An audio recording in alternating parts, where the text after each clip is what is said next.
প্রিয় ওসমান হাদি, তোমাকে আমরা বিদায় দিতে আসি নাই এখানে। তুমি আমাদের বুকের ভেতরে আছো এবং চিরদিন বাংলাদেশ যতদিন আছে তুমি সকল বাংলাদেশির বুকের মধ্যে থাকবে। প্রধান উপদেষ্টা ডক্টর মোহাম্মদ ইউনূস বলেছেন, সব বাংলাদেশের বুকে শহীদ শরীফ ওসমান হাদি আছে। আজ আমরা এখানে তাকে বিদায় দিতে আসিনি, বরং হাদি আমাদের হৃদয়ে অনুপ্রেরণা হয়ে থাকবে। আজ দুপুরে ইনকিলাব মঞ্চের মুখপাত্র শরীফ ওসমান হাদির জানাজাপূর্ব বক্তব্যে তিনি একথা বলেন।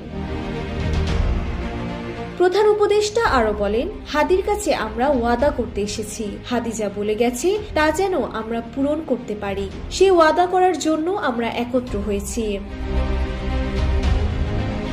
শনিবার সকালে শহীদ হাদির মরদেহের ময়নাতদন্ত সোহরাওয়ার্দী হাসপাতালে সম্পন্ন হয়। জীবন অবাক না করলে কে করবে? 28% মিল্ক ফ্যাটের অবাক করার সাথে ফ্রেশ মিল্ক পাউডার। জীবন অবাক করুক প্রতিদিন। এরপর মরদেহ আবারও হৃদরোগ ইনস্টিটিউটে নেওয়া হয়।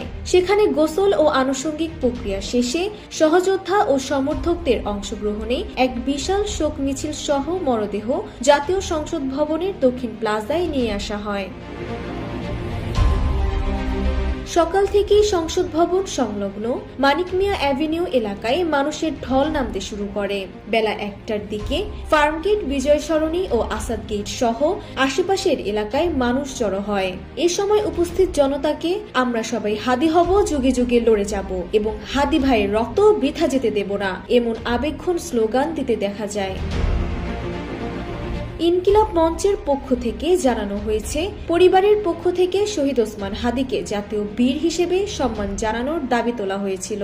সেই দাবির প্রেক্ষিতে এবং ত্যাগের স্বীকৃতি স্বরূপ তাকে জাতীয় কবি কাজী নজরুল ইসলামের সমাধির পাশে সমাহিত করার সিদ্ধান্ত নেওয়া হয়েছে। ডেস্ক রিপোর্ট, জয় জয় দিন।